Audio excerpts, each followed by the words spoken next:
Hi, today I will teach you how to make milk box DIY Kratky Hydroponic. So first thing you must do is to trace where you want to place the hole, no?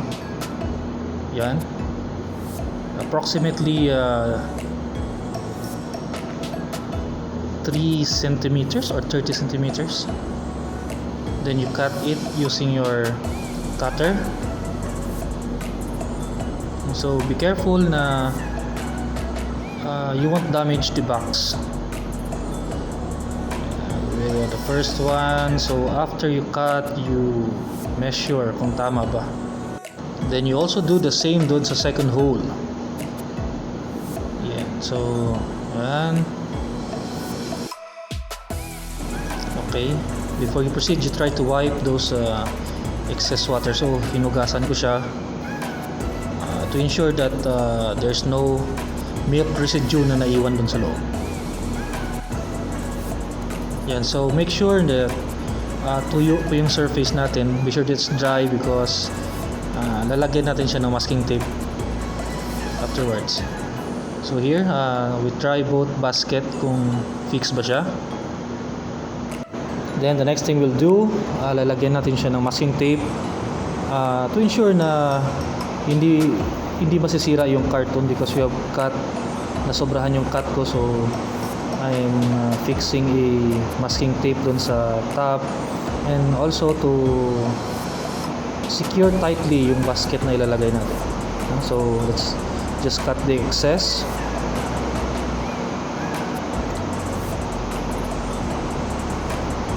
Then you cut dun sa may butas where your basket will be placed.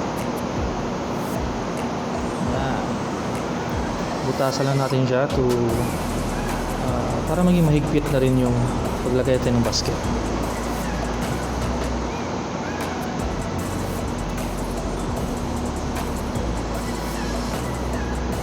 So here it is. So meron din dalang butas. Okay, so the next thing we'll do, we will mark our box kung kailan tayo mag-start na mag-plant. So we'll be transplanting the seedling on 30 November 2021. So we have at least 21 to 30 days before harvest. So yun, perfect fit po yung basket natin. So this one, the carton box is 100 ml, so ibig sabihin this is 1 liter. Now using the formula of Kratky Hydroponics food nutrients, so 2 ml per 1 liter. So in this case we're not using 1 liter but we will be using only 500 ml water. So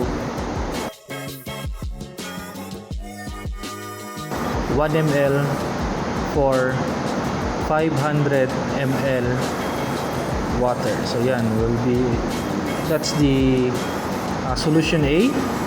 You mix it well, mix para hindi siya mo. So yung trick dito is wag mo pagsabayin yung dalawang formula. So now after the A, we will be using the formula B. So also 1 ml for 500 ml water. So again, let's mix. No, once again, wag natin pagsabayin yung dalawang formula because magbubuo-buo yan, no? Magbubuo. So anyway, we'll not be using lahat ng water na to, this 500. So siguro mga magamit natin is I think 400 ml. No? Okay? Next thing we'll do, ibuhos natin dito sa may box natin yung ating food plant nutrients, no? So not necessarily na buhos natin lahat, I have said before. So maybe mga 400 lang yun. So isang trick pa is to make sure na malinis yung carton box, wala siyang milk.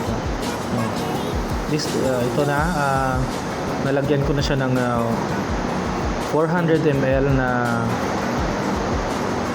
mixed Yamasaki plant nutrients. Now at this time I'm selecting my seedlings, no? So this is just an example, experiment.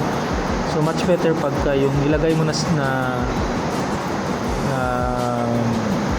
lettuce or pechay is ano na siya, stable na yung stem. So ito just 2 days old pa lang na pechay, no? Anyway, pinatubuan ko siya ng tatlong seeds, but pipiliin ko lang yung the most strongest among them, yung iiwan ko dyan sa hydroponics natin, no? So okay na siya. So this is your DIY Kratky Hydroponics method using Milk Carton. So ang kaibahan po ng Kratky doon sa traditional hydroponic system is yung Kratky, hindi mo na siya papalitan ng tubig, wala siyang cycle na tubig. So that's it. I hope na may tutulan kayo. So thank you once again and see you on the next episode.